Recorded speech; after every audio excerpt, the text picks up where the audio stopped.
ನಮಸ್ಕಾರ ಫ್ರೆಂಡ್ಸ್, ನೀವು ನೋಡ್ತಾ ಇದ್ದೀರಾ ಶೀತಲ್ಸ್ ಕಿಚನ್ ಯೂಟ್ಯೂಬ್ ಚಾನಲ್. ಹಾಗೆ ನಾನು ನಿಮ್ಮ ಪ್ರೀತಿಯ ಶೀತಲ್. ಇವತ್ತಿನ ರೆಸಿಪಿದಲ್ಲಿ ನಾವು ಬಾಯಲ್ಲಿಟ್ಟ ತಕ್ಷಣ ಕರಗೋ ಅಂತ ರುಚಿಕರವಾದ ಕ್ಯಾರೆಟ್ ಹಲ್ವಾನ ಹೇಗೆ ಮಾಡೋದು ಅಂತ ನೋಡೋಣ ಬನ್ನಿ. ಪ್ರತಿದಿನ ಹೊಸ ರೆಸಿಪಿಗಳಿಗೋಸ್ಕರ ಇದುವರೆಗೂ ನನ್ನ ಚಾನಲ್ಗೆ ಯಾರೂ ಸಬ್ಸ್ಕ್ರೈಬ್ ಆಗಿಲ್ವೋ ಅವರು ಕೂಡ ಸಬ್ಸ್ಕ್ರೈಬ್ ಮಾಡ್ಕೊಳ್ಳಿ ಅಂತ ಹೇಳ್ತಾ ಇವತ್ತಿನ ವಿಡಿಯೋನ ಶುರು ಮಾಡೋಣ ಬನ್ನಿ. ಇದಕ್ಕೆ ಬೇಕಾದ ಪದಾರ್ಥಗಳು ಬಂದ್ಬಿಟ್ಟು, ಇಲ್ಲಿ ನಾನು 1 kg ಅಷ್ಟು ಫ್ರೆಶ್ ಕ್ಯಾರೆಟ್ನ ತುರಿದ್ಬಿಟ್ಟು ಇಟ್ಕೊಂಡಿದ್ದೀನಿ.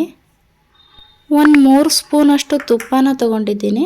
ಹಾಗೂ 1 ಫುಲ್ ಕಪ್ ಹಾಲು, 2 ಏಲಕ್ಕಿ, 1 ಫುಲ್ ಕಪ್ ಅಷ್ಟು ಸಕ್ಕರೆ, ಒಂದು ಸ್ವಲ್ಪ ಬಾದಾಮಿ ಹಾಗೂ ಗೋಡಂಬಿ, ಪಿಸ್ತಾ, ಒಣ ದ್ರಾಕ್ಷಿನ ಇಟ್ಕೊಂಡಿದ್ದೀನಿ. ಇಷ್ಟು ಐಟಮ್ ಸಾಕು. ಮಾಡೋ ವಿಧಾನ ಬಂದ್ಬಿಟ್ಟು, ಫಸ್ಟು ಒಂದು ಒಲೆ ಮೇಲೆ ಒಂದು ಪ್ಯಾನ್ನ ಇಟ್ಕೊಂಡಿದ್ದೀನಿ. ಅದಕ್ಕೆ 2 ಸ್ಪೂನ್ ತುಪ್ಪನ ಹಾಕ್ಕೊಂಡ್ಬಿಟ್ಟು ತುರಿದಿರೋ ಕ್ಯಾರೆಟು ಹಸಿ ವಾಸನೆ ಹೋಗೋವರೆಗೂ ಚೆನ್ನಾಗಿ ಹುರ್ಕೋಬೇಕು. ಕೆಲವರು ಕ್ಯಾರೆಟಲ್ಲಿರೋ ನೀರನ್ನು ಚೆನ್ನಾಗಿ ಹಿಂಡಿಬಿಟ್ಟು ಆಮೇಲೆ ಫ್ರೈ ಮಾಡ್ಕೊತಾರೆ. ಬಟ್ ನಾನು ಅದರಲ್ಲಿರೋ ಟೇಸ್ಟೆಲ್ಲ ಹೋಗ್ಬಿಡುತ್ತೆ ಅಂತ ನೀರನ್ನು ತೆಗ್ದಿಲ್ಲ, ಹಾಗೆ ಫ್ರೈ ಮಾಡ್ಕೊಳ್ತಾ ಇದ್ದೀನಿ. ಬೇಕಾದರೆ ನೀವು ಹಿಂಡ್ಬಿಟ್ಟು ತೆಗಿಬೋದು, ಅದು ಆಪ್ಷನಲ್ಲು. ಇದನ್ನಿವಾಗ 10-15 ನಿಮಿಷ ಚೆನ್ನಾಗಿ ಫ್ರೈ ಮಾಡ್ಕೊಂಡಿದ್ದೀನಿ. ಕಲರ್ ಕೂಡ ಚೇಂಜ್ ಆಗಿದೆ. ಆಫ್ ಮಾಡಿಬಿಟ್ಟು ಸೈಡಲ್ಲಿ ಎತ್ತಿಟ್ಕೊಳ್ತಾ ಇದ್ದೀನಿ. ನೆಕ್ಸ್ಟ್ ಒಂದು ಕುಕ್ಕರ್ಗೆ ಸ್ವಲ್ಪ ತುಪ್ಪನ ಹಾಕ್ಕೊಂಡ್ಬಿಟ್ಟು ತೊಗೊಂಡಿರ್ತಕ್ಕಂಥ ಡ್ರೈ ಫ್ರೂಟ್ಸ್ನೆಲ್ಲ ಚಿಕ್ಕದಾಗಿ ಕಟ್ ಮಾಡಿ ಇಟ್ಕೊಂಡಿದ್ದೀನಿ. ಅದನ್ನು ಹಾಕ್ಕೊಂಡು ಹುರ್ಕೊಳ್ತಾ ಇದ್ದೀನಿ. ಒಣ ದ್ರಾಕ್ಷಿನ ಸ್ವಲ್ಪ ಲೇಟಾಗಿ ಹಾಕ್ಕೊಳ್ತಾ ಇದ್ದೀನಿ, ಯಾಕಂದರೆ ಅದ್ರ ಜೊತೆ ಹಾಕಿದರೆ ಅದು ಬೇಗನೆ ಸೀದೋಗ್ಬಿಡುತ್ತೆ.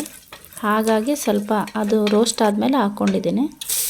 ನೆಕ್ಸ್ಟು ಹುರ್ಕೊಂಡಿರ್ತಕ್ಕಂಥ ಕ್ಯಾರೆಟ್ನ ಹಾಕ್ಕೊಂಡು ಮಿಕ್ಸ್ ಮಾಡ್ಕೊಳ್ತಿದ್ದೀನಿ.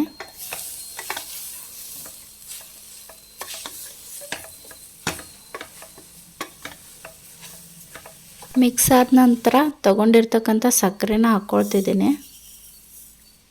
ಸಕ್ಕರೆ ಕರಗೋವರೆಗೂ ಬೇಯಿಸ್ಕೋಬೇಕು, ಯಾಕಂದರೆ ಸಕ್ಕರೆ ಪಾನಕನೆಲ್ಲ ಚೆನ್ನಾಗಿ ಹೀರ್ಕೊಳ್ಬೇಕು ಅದು ಕ್ಯಾರೆಟು, ಇಲ್ಲಾಂದರೆ ಸಪ್ಪೆ ಸಪ್ಪೆ ಆಗಿಬಿಡುತ್ತೆ.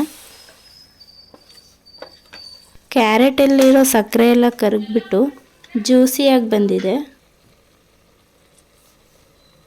ಇದಕ್ಕಿವಾಗ ತೊಗೊಂಡಿರ್ತಕ್ಕಂಥ 1 ಕಪ್ ಹಾಲನ್ನ ಆ್ಯಡ್ ಮಾಡ್ಕೊಳ್ತಾ ಇದ್ದೀನಿ. ಈಗ ಇನ್ನೊಂದು ಸತಿ ಚೆನ್ನಾಗಿ ಮಿಕ್ಸ್ ಮಾಡ್ಕೊಂಡ್ಬಿಟ್ಟು ಲಿಡ್ ಕ್ಲೋಸ್ ಮಾಡಿಕೊಂಡು 1 ವಿಜಿಲ್ ಕೂಗಿಸ್ಕೊಂಡ್ಬಿಟ್ರೆ ರುಚಿಕರವಾದ ಕ್ಯಾರೆಟ್ ಹಲ್ವಾ ರೆಡಿಯಾಗುತ್ತೆ. ಹಾಗಿದ್ಮೇಲೆ ಇನ್ನೂ ಯಾಕೆ ತಡ, ನೀವು ಕೂಡ ಟ್ರೈ ಮಾಡಿ ಹೇಗಿತ್ತು ಅಂತ ನನಗೆ ಕಮೆಂಟ್ ಮಾಡಿ.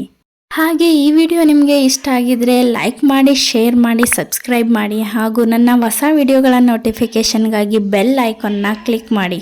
ಮುಂದಿನ ಹೊಸ ರೆಸಿಪಿಗಳೊಂದಿಗೆ ಮತ್ತೆ ಭೇಟಿಯಾಗೋಣ. ಅಲ್ಲಿವರೆಗೂ ಟೇಕ್ ಕೇರ್, ಬಾಯ್.